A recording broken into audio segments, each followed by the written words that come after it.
राम राम जी। आत्ममंथन में आपका स्वागत है। अब हम बात कर लेते हैं शारदीय नवरात्रों के बारे में, जो 15 अक्टूबर से 2023 से आरंभ हो रहे हैं। अब शुक्ल पक्ष के ये नवरात्र जो हैं, ये संधि है अब दोबारा से सीजन की, यानी कि अब गर्मी से हम सर्दी की तरफ बढ़ रहे हैं।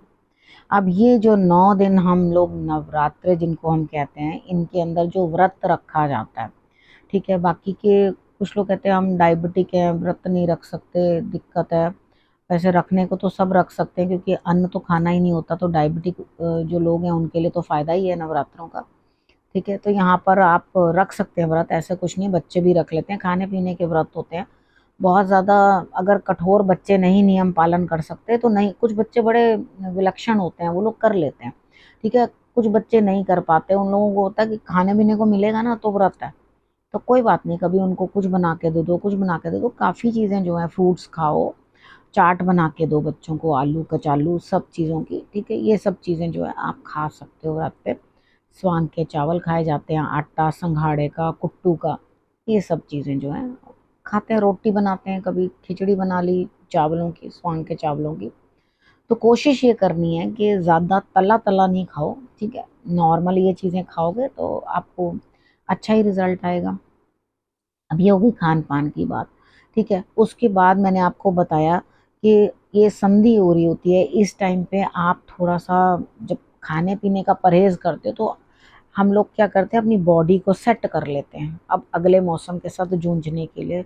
जब परिवर्तन मौसम में हो रहा है तो शरीर के अंदर भी तो वो परिवर्तन होते हैं ना, तो भोजन वैसा गरिष्ठ भोजन चाहिए होता है। अब सर्दी के अंदर आकर के जो थोड़ा देसी घी वगैरह उसके अंदर हो, ड्राई फ्रूट्स वगैरह हो, तासीर थोड़ी गर्म हो, ताकि बॉडी को जो है सुरक्षित रख सके। तो तुरंत क्या होता है, बच्चों को जुकाम खांसी ये सब चीज़ें लगनी शुरू हो जाती हैं। तो यहाँ पर क्या है, अगर ये परहेज़ किया जाता है, ये व्रत रखा जाता है, तो बॉडी जो है खुद ही एडजस्ट होना मौसम के साथ स्टार्ट कर देती है, ठीक है। कोई भी देखो, हमारे यहाँ पे कोई भी व्रत जो है वो इस तरह के नहीं है कि जो हमारे को साइंटिफिकली प्रूव ना करते हो कि हाँ ये काम कैसे करना है और किस तरह से करना है। देखो, अब उसके बाद आपने और क्या करना है, ये 9 दिन का पर्व है, उसके बाद आएगा विजयदशमी, ठीक। अब उसके बाद यहाँ पे करना क्या है, देखो सीता मैया ने जब व्रत किया था, ठीक है, ये वाला व्रत किया था उन्होंने, तो वो अशोक वाटिका में ही थी वहाँ पे, ठीक है। जब उन्होंने वो व्रत किया वहाँ पे अशोक के पेड़ के पास किया था। तो अशोक का पेड़ क्या है, अशोक के पेड़ का मतलब है शोक का नाश करना, ठीक है। जब वो शोक का नाश करता है तो उसके उसके पत्ते लेकर आना ज़रूरी है। अगर तो आपके घर प्लांट है तो बहुत अच्छा, लेकिन इस दिन से जो है सबसे पहले स्टार्टिंग आपने अशोक के पेड़ के अंदर जल डाल के करनी है, ठीक है। पूजन करनी है और कहना है कि मेरे कुटुंब को शोक ना हो, किसी भी प्रकार का कोई भी दिक्कत ना हो, कोई परेशानी ना हो, आपकी कृपा बनी रहे। तो ये जो है अशोक के पत्तों का बड़ा महत्व है। आप तोरण ला करके घर पे बांध सकते हैं। अब कलश स्थापना, सबसे पहले आपको कलश स्थापना का टाइम बता देती हूँ। देखो, उसी दिन है कलश स्थापना का समय 11:44 से 12:30, ठीक है। ये अभिजीत मुहूर्त है। अब कलश स्थापना के लिए जो है वो वाला मुहूर्त नहीं लिया जाता, चौघड़िया में से नहीं निकाला जाता। तो इसलिए यही एक सबसे बेस्ट बीच में से टाइम पीरियड है। तो इसके अंदर अभिजीत मुहूर्त में आप कर सकते हैं, ठीक है। जो अपना कलश है वो आप ला करके स्थापना कर दें उसकी। उसमें आम के पत्ते ज़रूर रखने हैं कलश के अंदर। कलश के बारे में बात कर लेते हैं। आम के पत्ते रखने हैं उसके अंदर, ठीक है। और उसके बाद आपने जल भरना है। जल भर के उसके अंदर थोड़ा सा आपने अन्न ज़रूर डाल देना, जो कि है चावल, ठीक। उसके बाद 7 अनाज से जो है आपने आसपास ढेरियां लगा देना, या 7 फूल बना लेना, जैसे आपकी इच्छा करे। अलग अलग मतलब आपने ढेरियां बना के रख देनी है। 7 अलग अलग अनाज, वो भी मैं आपको धीरे धीरे करके सारी चीज़ें समझा दूंगी। इसके अंदर आपको मोटा मोटा समझा देती हूँ किस तरह से आपने करना है, ठीक है। तो वो समय आपको मैंने बता दिया किस तरह से आपने कलश स्थापना करनी है। अब नारियल लाना है, चुन्नी लानी है, मिट्टी लानी है, रेत लानी है, उसके साथ मिक्स करके बनाना है। देखो, अब क्योंकि इतना लेट हो रहा है, मॉर्निंग में तो नहीं हो रहा, तो जो रात को भिगो के रख देना आप, ठीक है। फ्रिज में मत रख देना, जौ भिगो के रख देना, जौ पानी में भिगो के, बस मॉर्निंग में उठ के, क्योंकि हम लोग उस टाइम डालते हैं, वो रात से भीगे हुआ तो कुछ स्मेल ना आ जाए, तो उस पानी को सुबह अर्ली इन द मॉर्निंग वापस चेंज कर देना। उस पानी को निकाल देना, नया पानी जौ में डाल देना, ठीक है।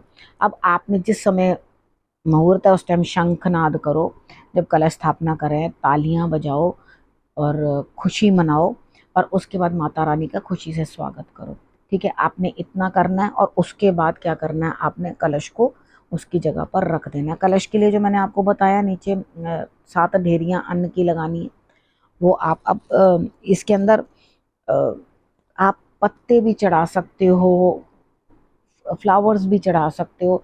अब पत्तों में भी बहुत सारे पत्ते अच्छे अच्छे, अशोक हो गए, आम तो आप ले आए, ठीक है। उसके बाद बेल पत्र चढ़ाओ, माँ बड़ी खुश होंगी, उनको बेल पत्र अर्पण करो, ठीक है। बहुत सारे ऐसे पत्ते होते हैं जिनको आप यूज़ कर सकते हो, जैसे हल्दी के हो गए, ठीक है। उसके बाद अनार के पत्ते हो गए, अशोक के पत्ते हो गए, और उसके बाद अमलतास के पत्ते हो गए। ये वाले जो हैं आप पत्ते जो है चढ़ा सकते हो। अब ये सब माता को जब आप चढ़ाओगे तो आप इनका बाद में, ऐसा नहीं है, आप उसको ड्राई करके ग्राइंड करके भी रख सकते हो, बाद में उसका सेवन भी कर सकते हो, ठीक है। अगर आपको कोई दिक्कत महसूस होती है, कोई परेशानी महसूस होती है, तो आप उसका सेवन भी कर सकते हो। अगर सोचते हो कि नहीं नहीं हमें ये सब नहीं करना, तो आप उसको उठा के गमले के अंदर डाल सकते हो, ठीक है। तो वो उसी के अंदर जो है सारा जो है साइकिल चल जाता है, सब अपने आप खाद बन जाती है, ठीक है। अच्छा, कन्या पूजन का विशेष लाभ मिलता है, वो मैं दूसरी वीडियो में आपके साथ शेयर करूंगी कि कन्या पूजन के अंदर मतलब आपको क्या क्या करना है, कौन कौन से दिन कौन कौन सी देवियों की पूजा करनी है, क्या करना है। देखो, यहाँ पे सबसे पहले आपने जो चीज़ ध्यान में रखनी है, एक तो मौसम चेंज हो रहा है, ठीक है, घट स्थापना के बारे में आपको बता दिया, और आपको मैंने ये चीज़ बता दी है कि देखो अशोक के पौधे का क्या इसके अंदर महत्व है, ठीक है। और उसके बाद आपको और क्या करना है, ठीक है। इतना तक आपको मैंने समझा दिया। अब मंदिर अपना साफ कर लेना। अब एक प्रश्न बीच में वो भी ले लेती हूँ मैं, एक प्रश्न किसी ने मेरे से मैसेज पूछा यूट्यूब पे, उन्होंने कहा कि क्या ग्रहण लग रहा है 14 तारीख को, तो मैं सामान पहले से खेतरी का हम ले सकते हैं या अर्ली इन द मॉर्निंग लाएं। देखो, अगर तो आप वहम करते हो तो मॉर्निंग में लेके आना, बाकी मेरे हिसाब से तो कोई ऐसी दिक्कत नहीं है, आप सामान लेकर आ जाना, ठीक है। और उसके बाद क्या है, जब सूतक ही मान्य नहीं है तो कोई दिक्कत नहीं है, अपना मंदिर अच्छे साफ कर लो, फिर भी वहम आता हो तो सारी सफाई सफाई करके रख लो। उसके बाद चिट्टा लेके आपने अपने मॉर्निंग में जब है अपने घर में थोड़ा सा छिड़काव कर दो, कोई दिक्कत नहीं है, ठीक है। गुलाब जल ले लो, गंगा जल ले लो, उसको पूरे घर में छिड़काव कर दो, मंदिर में मंदिर की चीज़ों के ऊपर छिड़काव कर दो, कोई प्रॉब्लम नहीं है, ठीक है। तो अब वहम भी निकल जाएगा आपका, बाकी मेरे हिसाब से तो कोई दिक्कत है नहीं है, ठीक है। अब आपने और क्या करना, देखो सबसे पहले एक चीज़ अपने मन में समझ के रखो, ना नेल्स काटने हैं, ना अपने रोम प्लक करने हैं, जो लोग व्रत रखते हैं, जो खेतरी बीजते हैं, ठीक है, वो नहीं करने। और उस जो जो आपने अपने काम कराने हैं वो सब पहले अपने करा के रखो, ठीक है। कटिंग शेविंग जो भी कुछ कराना है उतना अपना अपना करा के आपने रखना है। और हाँ, एक चीज़, ब्रह्मचार्य का पालन जरूर करना है। जो भी माता रानी की सेवा कर रहे हैं, जो भी माता रानी के लिए कुछ भी कर रहे हैं, उन्होंने ब्रह्मचार्य का पालन जरूर करना है। फिर दूसरी वीडियो में अखंड ज्योत के बारे में, सब चीज़ों के बारे में साथ साथ आपको समझाती रहती हूँ। इसमें जितना मैंने आपको समझाया, नेक्स्ट वीडियो के अंदर आपको बाकी का समझाऊंगी, ठीक है। अब आपको ये सब पता चल गया तो आप इस चीज़ को फॉलो करो। अब आपने करना क्या, रखना अपना और अपनों का बहुत अच्छे से ध्यान। फिर से मेरे आने का करना इंतज़ार, तब तक के लिए नमस्कार।